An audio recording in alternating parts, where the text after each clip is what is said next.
Hey guys, welcome to another episode of the Wednesday Checkup. Reportedly, the second ever person in the world has been cured of HIV. If this story is true, it's big news. Let's talk about it.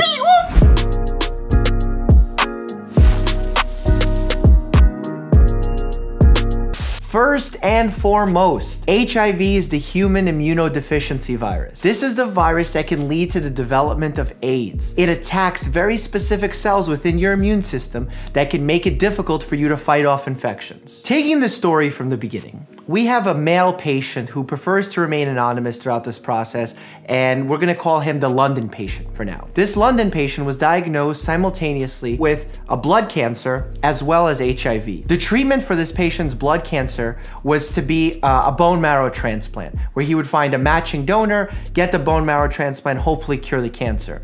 But what was unique about the situation was that the donor that gave the bone marrow to the London patient actually had their own mutation called a Delta 32 mutation. This Delta 32 mutation actually changed some of the receptors on the immune cells known as CCR5 receptors. And those are the receptors that the HIV virus uses to enter the cells. Now, because those patients had this Delta 32 mutation, they were essentially HIV resistant. So now this bone marrow that's given to the London patient is put into his body, takes hold, and now our London patient becomes HIV resistant. This has only been accomplished one other time in the history of the world. This was about 10 years ago, and a patient by the name of Timothy Brown, treated in a very similar fashion, received a bone marrow transplant from someone with a Delta 32 mutation, got very sick, but then at the end, did not need to take his HIV medication because he was virus-free. Just like our London patient, who has now been off of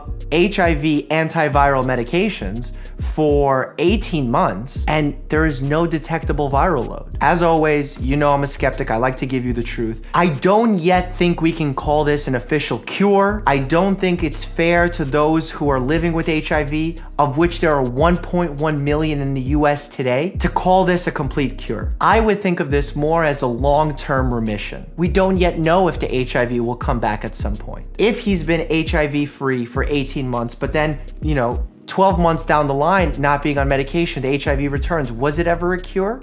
Or was there just a point of remission that the HIV went away?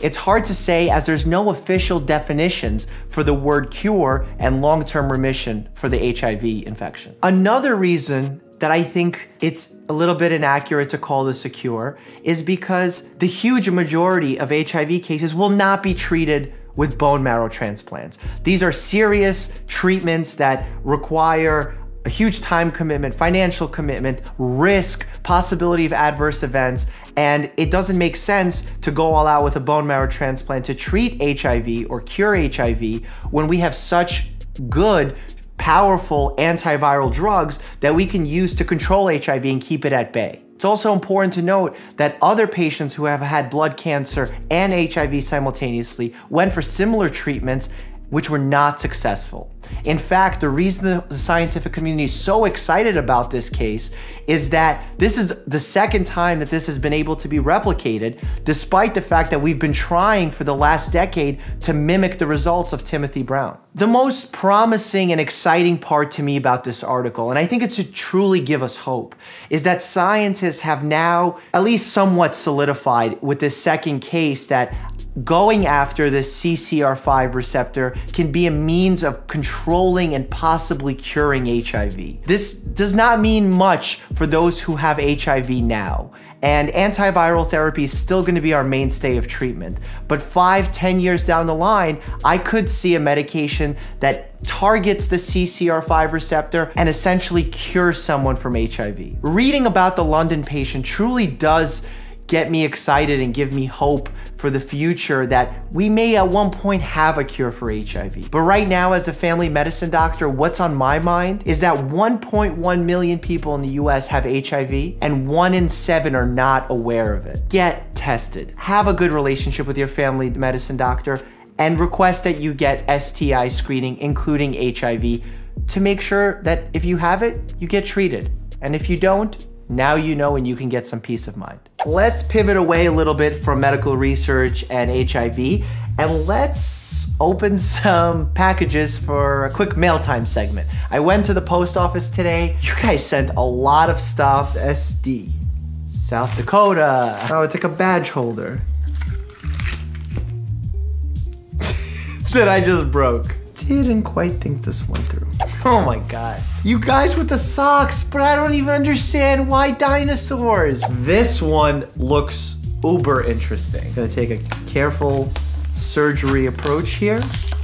Okay, it's a frame. Well, the glass is broken. Oh my God, this is amazing. Look at this. That's me and Roxy. How awesome is that? And it says, know thyself. That's my tattoo on my back. Whoever sent this, thank you so much. Whoa, there's glass falling everywhere. What? How did you do this? What is this even? Is this a wallet? Get out of here. Wow, that's really cute. Look, it's like a picture of me laughing. You've inspired me to study the medical field when I grow older. Many years ago, I started a mini business where I made things out of duct tape. I decided to dedicate a day and make you a wallet with your logo and picture on it. Hope you like it. And a Hershey's and a Jolly Rancher. I think you changed the camera. I wish we opened this before. Please do not confuse your Google search with my medical degree. You guys will understand why I'm laughing in a few short days when you tune into Sunday's 4th installment of my meme video. It's a plant, a very dead plant. Oh my God. Oh, whatever this was, is this a bonsai? Oh man, this is so sad. There's like instructions on how to make it live. You know, I don't know when they sent it. It's hard. I was gonna say, what if they saw this? I got one from the Czech Republic. Okay, I opened it from the bottom, so clearly I'm not the sharpest.